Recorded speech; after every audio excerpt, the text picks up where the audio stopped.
Frock nightie stitch ചെയ്യാനായിട്ട് ഞാനിവിടെ 3 metre ക്ലോത്താണ് എടുത്തിട്ടുള്ളത്. നൈറ്റി മെറ്റീരിയൽ തന്നെയാണ്. 4 മടക്കിയിട്ടു. എൻ്റെ സൈഡിലേക്ക് ക്ലോസ്ഡ് സൈഡാണ് വരുന്നത്. ഇനി നമുക്ക് ലെങ്ത്ത് അടയാളപ്പെടുത്തി കൊടുക്കണം. അതായത് ബോഡി ലെങ്ത്ത് 40 ഇഞ്ചാണ് ഞാൻ എടുക്കുന്നത്. അതായത് നമ്മുടെ പ്ലീറ്റ്സിന് തൊട്ട് മുകളിൽ വരെ 40 ഇഞ്ചാണ് എടുക്കുന്നത്. 38 ചെസ്റ്റ് സൈസിനാണ് ഞാൻ എടുക്കുന്നത്. അത്യാവശ്യം നല്ല ലെങ്ത്തിൽ നമുക്ക് ഇങ്ങനെ അടിക്കുവാണെങ്കിൽ കിട്ടുന്നതായിരിക്കും. 40 ഇഞ്ചും പിന്നെ നമ്മൾ പ്ലീറ്റ്സ് ഇടാൻ വേണ്ടിയിട്ട് 9.5 ഇഞ്ചിൽ നമ്മളിത് 2 പാർട്സ് ആയിട്ട് കട്ട് ചെയ്തെടുക്കുന്നുണ്ട്. അപ്പോൾ നമുക്ക് ടോട്ടൽ 4 പീസാണ് ഇതിൽ കിട്ടുന്നത്. അത് നമുക്ക് പ്ലീറ്റ്സ് ഇടുന്ന സമയത്ത് കാണിച്ചു തരാം. 9.5 ഇഞ്ചിൽ 2ആയിട്ട് നമ്മളിത് വരച്ചിട്ട് നമ്മൾ കട്ട് ചെയ്തെടുക്കുവാണ്. അപ്പോൾ എക്സ്ട്രാ ക്ലോത്ത് ഒന്നും വരുന്നില്ല, ഇത്ര മാത്രമേ വരുന്നുള്ളൂ. കട്ട് ചെയ്തെടുത്തിട്ട് നമുക്ക് നമ്മുടെ പ്ലീറ്റ്സ് ഇടാനുള്ള ക്ലോത്ത് നമുക്ക് ആദ്യം അങ്ങ് മാറ്റി വയ്ക്കാം.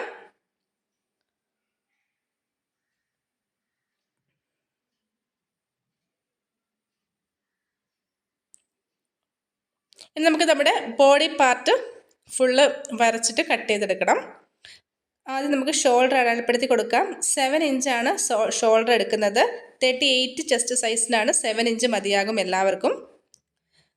38 ചെസ്റ്റ് സൈസിലുള്ള എല്ലാവർക്കും 7 ഇഞ്ച് മതിയാകും. ഇനി നമുക്ക് താഴേക്കൊരു 7 ഇഞ്ചും കൂടി എടുത്തിട്ടുണ്ട്. അതിന് ശേഷം നമുക്ക് നമ്മുടെ ചെസ്റ്റ് മെഷർമെൻ്റാണ് നോക്കാൻ. 7 ഇഞ്ച് കറക്റ്റായിട്ട് എടുത്തിട്ട് നമുക്കത് പോയിൻ്റ് ഇട്ട് കൊടുക്കാം. അതിന് ശേഷം ആ 7 ഇഞ്ചിൽ കൂടി നമ്മുടെ ചെസ്റ്റ് സൈസ് 10 ഇഞ്ചാണ് ഞാൻ അടയാളപ്പെടുത്തുന്നത്.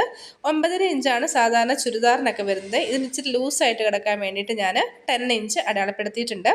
ഇനി ഇതിങ്ങനെ ഒരു ബോക്സ് പോലെ ആക്കി കൊടുക്കാം.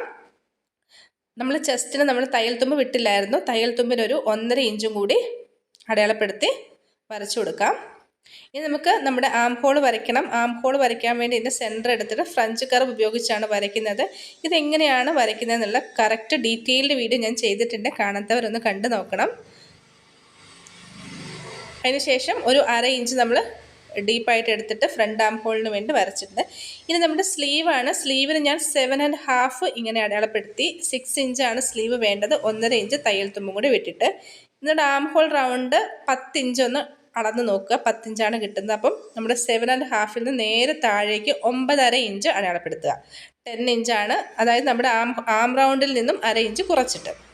അതിനുശേഷം 9.5 നിന്ന് നേരെ 3.5 ഇഞ്ച് ഫ്രണ്ടിലേക്ക് അടയാളപ്പെടുത്തിയിട്ട് 7.5 ഇഞ്ചും അതുപോലെ തന്നെ ഈ 3.5 ഇഞ്ചും കൂടെ നമുക്ക് ജോയിൻ ചെയ്തെടുക്കാം. അതിനുശേഷം ആ ലൈനിൽ കൂടെ തന്നെ നമുക്കതൊരു സ്ലീവിൻ്റെ ഷേപ്പിൽ അങ്ങ് വരച്ചു കൊടുക്കാം. അതിനുശേഷം നമുക്കിതൊന്ന് അളന്ന് നോക്കണം. അളന്ന് നോക്കുമ്പോൾ കറക്റ്റ് നമുക്ക് 10 ഇഞ്ചായിരിക്കും കിട്ടുന്നത്. ഓക്കെ, ഇനി നമുക്ക് സ്ലീവ് എൻഡ് അടയാളപ്പെടുത്തണം. എനിക്ക് സ്ലീവ് എൻഡ് 6 ആണ് വരുന്നത്. അതിൻ്റെ കൂടെ 1.5 ഇഞ്ച് തയ്യൽ തുമ്പ് അടയാളപ്പെടുത്തി 7.5 അടയാളപ്പെടുത്തിയിട്ട് ഈ 2 പോയിൻ്റ് അങ്ങ് യോജിപ്പിച്ച് കൊടുക്കുക. സ്ലീവ് കഴിഞ്ഞു. ഇനി നമുക്ക് നമ്മുടെ വേസ്റ്റ് ലെങ്ത്ത് 14 ഇഞ്ചാണ് എടുക്കുന്നത്. ചുരിദാറിന് എടുക്കുന്നത് പോലെ തന്നെയാണ് എടുത്തിട്ടുള്ളത്. ഇവിടെ നമുക്കൊരു 14 അടയാളപ്പെടുത്തിയിട്ട് വേസ്റ്റിൻ്റെ വിഡ്ത്ത് എത്രയാണെന്ന് അടയാളപ്പെടുത്തണം. അത് ഞാനിവിടെ 9 ഇഞ്ചാണ് കൊടുക്കുന്നത്. തയ്യൽ തുമ്പ് ഒരു 1.5 ഇഞ്ച് അങ്ങ് കൊടുത്തിട്ടുണ്ട്. അതിനുശേഷം നമുക്ക് നമ്മുടെ ചെസ്റ്റ് പോയിന്റിൽ നിന്നും ഇങ്ങോട്ട് നമുക്ക് ജോയിൻ ചെയ്ത് കൊടുക്കാം. വേസ്റ്റും ചെസ്റ്റും നമ്മൾ ജോയിൻ ചെയ്ത് കൊടുക്കാം. അതിനുശേഷം ഹിപ്പ് ലെങ്ത്താണ്. ഹിപ്പ് ലെങ്ത്ത് 19.5 ഞാൻ എടുത്തിട്ടുള്ളത്. അത് ഓരോരുത്തരുടെയും ഹിപ്പിനനുസരിച്ച് കൊടുത്താൽ മതിയായിരിക്കും. 19.5 ഇഞ്ചൊക്കെ നോർമൽ ഒരു അളവാണ്. നമ്മൾ സാധാരണ നൈറ്റിയൊക്കെ തയ്ക്കുമ്പോൾ അത്ര മുറുകി കിടക്കാത്തതുകൊണ്ട് തന്നെ നമ്മൾ 9, 19, 19.5 എടുത്തു കൊടുത്താൽ മതി. അവിടെ വിട്ട് അടയാളപ്പെടുത്തി 1 ഇഞ്ച് തയ്യൽ തുമ്പും വിട്ടിട്ടുണ്ട്. അത്രയും നമ്മൾ ജോയിൻ ചെയ്ത് കൊടുത്തു. ഇത് നമ്മളിതാ ഹിപ്പിൻ്റെ തയ്യൽ തുമ്പ് കൊടുത്തിട്ടില്ല. ആ പോയിന്റ് നേരെ കോർണറിലേക്ക് ലൈൻ ചെയ്ത് കൊടുത്താൽ മാത്രം മതി. അതിനുശേഷം ഒരു 1.5 ഇഞ്ച് അവിടെ അടയാളപ്പെടുത്തിയിട്ട് ഒരു കേവ് ഷേപ്പിൽ ഇതങ്ങ് വരച്ചു കൊടുക്കാം, സൈഡ് തൂങ്ങിക്കിടക്കാണ്ടിരിക്കാൻ വേണ്ടിയിട്ട്. ഇനി നമുക്കിത് ഫുൾ അങ്ങ് കട്ട് ചെയ്തെടുക്കാം. തയ്യൽ തുമ്പി കൂടെയാണ് കട്ട് ചെയ്തിട്ടുള്ളത്. ആം ഹോളും കട്ട് ചെയ്തെടുക്കാം. ഇനി നമുക്ക് സ്ലീവും ഇതിൻ്റെ കൂടെ തന്നെ നമുക്ക് കട്ട് ചെയ്ത് മാറ്റിയെടുക്കാം. സ്ലീവ് റെഡി ആയിട്ടുണ്ട്. ഇനി നമുക്ക് ഒന്ന് സെൻറ്റർ പോയിൻ്റ് അടയാളപ്പെടുത്തണം. അതിന് ശേഷം നമുക്ക് ഫ്രണ്ട് ആം ഹോള് ഒന്ന് കുഴിച്ച് കട്ട് ചെയ്തെടുക്കാം. അതും ഒരു നോച്ചിട്ട് കൊടുക്കാം. ഇത്രയേ ഉള്ളൂ നമ്മുടെ back part, front part, sleeve, pleats ഇത്ര റെഡി. ഇനി നമുക്ക് നെക്കാണ്. നെക്ക് ഞാൻ വേറൊരു ക്ലോത്താണ് എടുത്തിരിക്കുന്നത്, മറ്റേ ക്ലോത്തിൻ്റെ ബാക്കി ഇല്ലാത്തത് കൊണ്ടാണ്. മറിച്ചടിക്കുന്നത് കൊണ്ട് കുഴപ്പമില്ല. 3 ഇഞ്ച് വിട്ടിലും 6 ഇഞ്ചാണ് ഫ്രണ്ടിൻ്റെ ലെങ്ത്ത് എടുത്തിരിക്കുന്നത്. ഫ്രണ്ട് നെക്കിൻ്റെ. ബാക്ക് നെക്കിൻ്റെ ലെങ്ത്ത് 4 ഇഞ്ചാണ് എടുത്തിരിക്കുന്നത്. ഇനി നമുക്കിതിൻ്റെ അടി മടക്കി ഇങ്ങനെ ഒന്ന് അടിച്ചെടുക്കാം. ക്രോസ് പീസ് വെക്കുന്നതിനേക്കാൾ ഈസി ഇങ്ങനെ വെക്കുന്നതാണ് എനിക്ക് തോന്നിയിട്ടുള്ളത്. അതിനുശേഷം നമുക്കിത് ബാക്കാണ് ഇപ്പോൾ അടിക്കുന്നത്. നമ്മുടെ നല്ല തുണിയിലേക്ക്, നല്ല തുണിയുടെ നല്ല വശത്തേക്ക് കറക്റ്റായിട്ട് സെൻറ്റർ ചേർത്ത് വെച്ചിട്ട് നമുക്ക് റൗണ്ടിൽ നെക്കിൻ്റെ ആ വരച്ചതിൽ കൂടെ തന്നെ നമുക്ക് സ്റ്റിച്ച് ചെയ്ത് കൊടുക്കാം. അതിനുശേഷം ഒരു 1/4 ഇഞ്ച് വിട്ടിട്ട് ഇത് കട്ട് ചെയ്ത് മാറ്റാം. പിന്നെ നമുക്ക് ചെറിയ ചെറിയ കട്ടിങ്സ് ഇട്ട് കൊടുത്തിട്ട് നമുക്കിത് മറിച്ചെടുത്തിട്ട് അടിച്ചു കൊടുക്കണം. മറിച്ചെടുത്തിട്ടുണ്ട്. ഇനി ഒരു സൈഡിൽ കൂടെ നമുക്കൊരു അടിപ്പ് കൊടുക്കണം. അതുപോലെ തന്നെ ഒരു 1/2 ഇഞ്ച് വിട്ട് ഒരടിപ്പും കൂടി കൊടുക്കാം. അപ്പോൾ നല്ല ഫിനിഷിംഗ് ആയിട്ടിരിക്കും. അപ്പോൾ അതാ നമ്മുടെ ബാക്ക് നെക്ക് കറക്റ്റായിട്ട് വന്നിട്ടുണ്ട്. ഇതിൻ്റെ ബാക്ക് സൈഡ് നല്ല പെർഫെക്റ്റ് ആയിട്ടാണ് കിട്ടുന്നത്. എന്താ ഫ്രണ്ട് നെക്കും ഞാനിവിടെ സ്റ്റിച്ച് ചെയ്തെടുത്തിട്ടുണ്ട്. അതുപോലെ തന്നെ ഇനി നമുക്ക് ബാക്കിൻ്റെ നല്ല വശത്തേക്ക് ഫ്രണ്ടിൻ്റെ നല്ല വശവും കൂടി ചേർത്തതാ ഇങ്ങനെ വെച്ചിട്ട് നമുക്ക് ഷോൾഡർ ജോയിൻ ചെയ്ത് കൊടുക്കണം. 1/2 ഇഞ്ചിൽ ഷോൾഡർ ജോയിൻ ചെയ്തെടുത്തിട്ടുണ്ട്.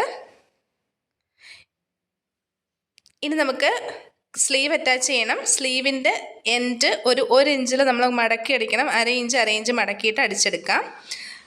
അടിച്ചെടുത്തിട്ടുണ്ട്. ഇനി നമുക്ക് സ്ലീവ് ജോയിൻ ചെയ്യുകയാണ് ചെയ്യേണ്ടത്. കറക്റ്റ് ഫ്രണ്ട് സ്ലീവ് നോക്കി വെച്ച് ജോയിൻ ചെയ്ത് എടുക്കാം. സ്ലീവ് ജോയിൻ ചെയ്തിട്ട് നമുക്ക് സൈഡ് അടിക്കണം.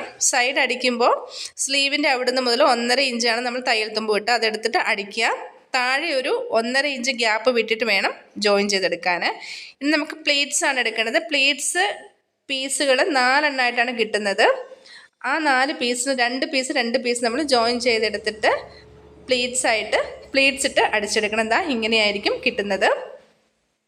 ഇനി നമുക്ക് ഫ്രണ്ട് സൈഡിലേക്കും ബാക്ക് സൈഡിലേക്കും ഓരോരോ പീസുകൾ വെച്ചിട്ട് നമുക്ക് ജോയിൻ ചെയ്തെടുക്കാം. 1/2 ഇഞ്ച് ഗ്യാപ്പ് വിട്ടിരുന്നല്ലോ നമ്മൾ ജോയിൻ ചെയ്യുമ്പോൾ. അതിലേക്ക് നമുക്കിതാ ഇങ്ങനെ വെച്ച് 1/2 ഇഞ്ചിൽ നമുക്ക് നല്ല പെർഫെക്റ്റ് ആയിട്ട് കിട്ടിയിട്ടുണ്ട്. നല്ല പ്ലീറ്റ്സ്, അതുപോലെ തന്നെ നല്ല ലെങ്ത്ത് ഉള്ള ഒരു ഫ്രോക്ക് നൈറ്റിയാണ് കിട്ടിയിട്ടുള്ളത്. ഇനി നമുക്ക് സൈഡ് ഡബിൾ സ്റ്റിച്ച് ഇട്ട് ജോയിൻ ചെയ്യണം. അതിന് മുമ്പ് നമ്മൾ മറന്നുപോയ ഒരു കാര്യമുണ്ട്. ഞാൻ മറന്നുപോയതാണ്. നേരത്തെ നമ്മൾ ചെയ്യേണ്ടതായിരുന്നു. സൈഡ് ജോയിൻ ചെയ്തതിന് മുന്നേ 14 ഇഞ്ച് വേസ്റ്റ് ലെങ്ത്ത് എടുത്തില്ലേ, അവിടെ ഒരു ലൈൻ വരച്ചിട്ട് 2 സൈഡിലും അങ്ങനെ ലൈൻ വരച്ചിട്ട് നമ്മൾ കെട്ടിടണം. കെട്ട് വേണ്ടവർ അവിടെ കെട്ട് നമ്മൾ ആ 14 ഇഞ്ചിലാണ് വരേണ്ടത്. കറക്റ്റായിട്ട് അളന്നെടുത്തിട്ട് ഇപ്പോൾ നമുക്ക് ഈ സൈഡിലൊന്ന് വിടിയിച്ചിട്ടാണ് ഞാൻ അവിടെ ഉള്ളിലേക്ക് വെച്ച് ജോയിൻ ചെയ്തെടുത്തിട്ടുണ്ട്. അപ്പോൾ നമ്മുടെ ഫ്രോക്ക് നൈറ്റി റെഡി ആയിട്ടുണ്ട്. ഇത്രയേ ഉള്ളൂ. നല്ല പെർഫെക്റ്റ് ആയിട്ടുള്ള ഫ്രോക്ക് നൈറ്റി എല്ലാവർക്കും ഇടാവുന്ന പോലെ. അപ്പോൾ എല്ലാവരും ഒന്ന് ട്രൈ ചെയ്ത് നോക്കണം.